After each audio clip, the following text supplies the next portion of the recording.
Абай Құнанбаев, Алланың өзі де рас, сөзі де рас. Алланың өзі де рас, сөзі де рас.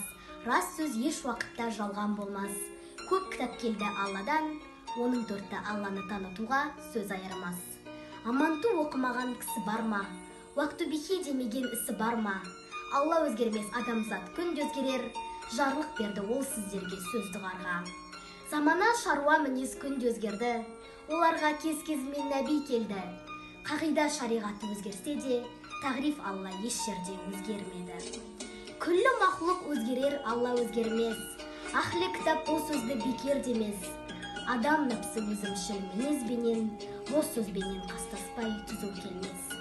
Махаббатпен жаратқан адамзатты, сен десей ол Алланы жаннан тәтті. Адамзаттың бәрін сүй бауырым деп, және хақ жолын деп әділетті. Осы үш сүю болады имани гүл. Иманның асылы үш деп сен тақиқ біл.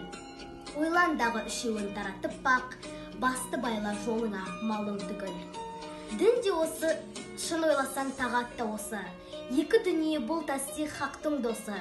Осыларды бұзатын және жүз бар. Пайда мақтан әуес қой, онан шошы.